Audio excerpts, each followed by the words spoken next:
Everyone, this is Mike. We are going to be in Townsend today, and we'll explore the mystery of why there's a diving bell in Townsend. It's an interesting story. I'd like to encourage everyone to like and subscribe to the channel. Now, about 25 years ago, the condominiums right there used to be a family inn's, and I was a desk clerk there. And one day, I came to work and looked down the road, and there was a diving bell by the side of the road.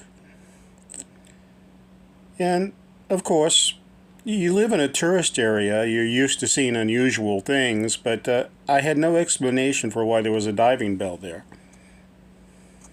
Now, I had a little bit of experience with a diving bell because I spent my early childhood in Downey, California, which was an interesting place in the 60s.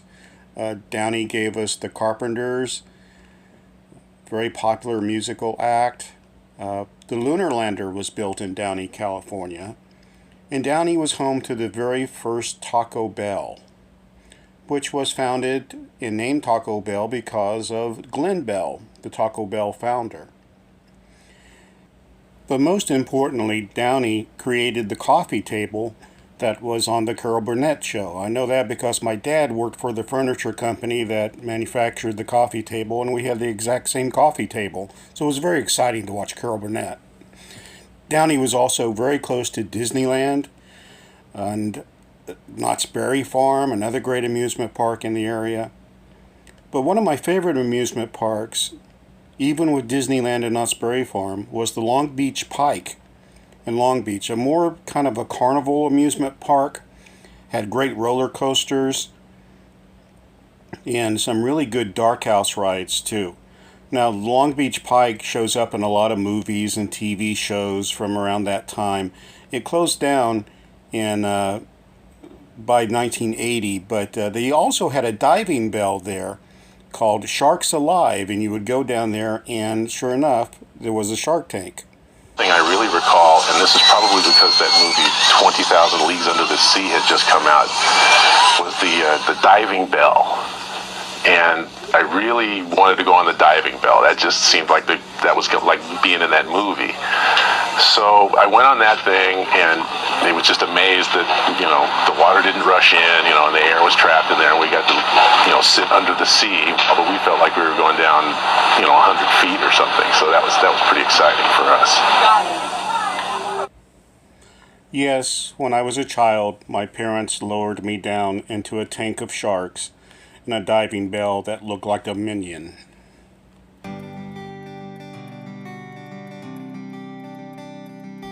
Now, after a little research, I found the difference between a bathysphere and a diving bell is that a bathysphere was designed in the 1930s by William Beebe and engineer Otis Barton. It was designed to go straight down to depths of at least a half a mile below the ocean surface. This opened up a whole new world of oceanography at the deepest levels. Now, a diving bell, on the other hand, is usually used historically to support divers during salvage operations. As divers go deeper, the diving bell plays a role in saturation diving by allowing for decompression of the dive. They are not named after Glenn Bell, but they're named because the earliest diving bells were actually in the shape of a bell.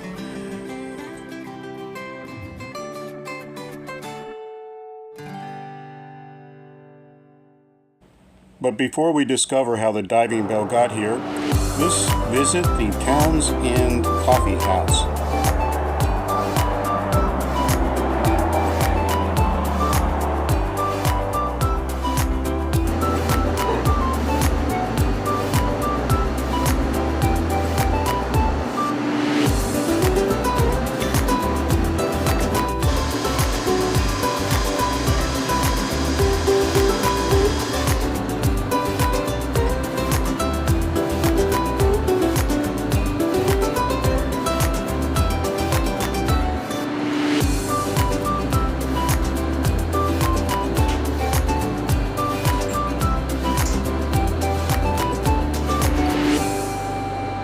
I don't do restaurant reviews, but I don't mind pointing out places that I like. And I had the iced latte here, the Little Briar iced latte, which was blackberry and white chocolate, and it was delicious. Probably the best iced latte I've ever had.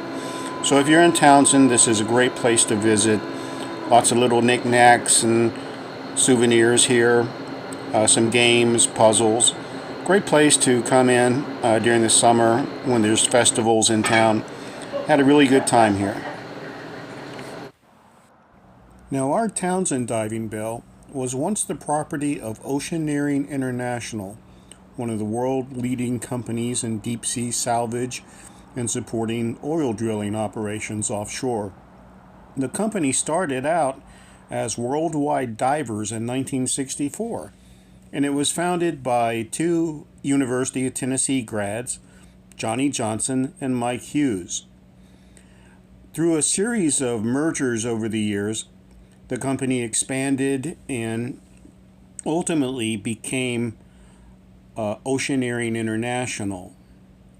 Johnny Johnson, who was from the area, was very instrumental in developing a lot of new systems, including the single atmosphere self-contained diving suit that allowed divers to go down to deeper levels without having to go through decompression. He was also instrumental in helping the company develop ROV systems, which are now the standard of the industry. And the interesting thing about this photo of an early ROV test is there is a diving bell very similar to ours off to the side here, and you can see how such a diving bell would have been deployed off ship.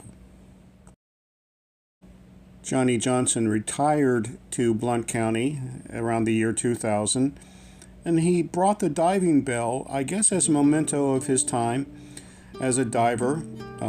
He passed away this past summer in 2024, and now the diving bell sort of exists as a sort of a memorial to his legacy and his contributions to the field of deep sea diving.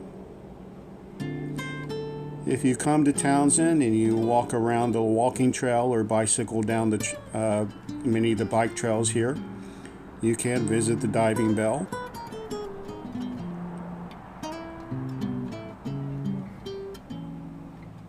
Now, it was used in the salvage of the Andrea Doria.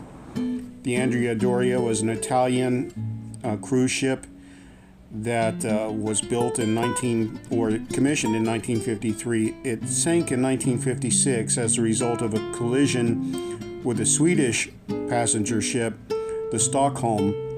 There's a lot of debate over the years as to who was responsible. The U.S. Maritime Academy did an extensive review in 1971, and it did place most of the blame on the Stockholm.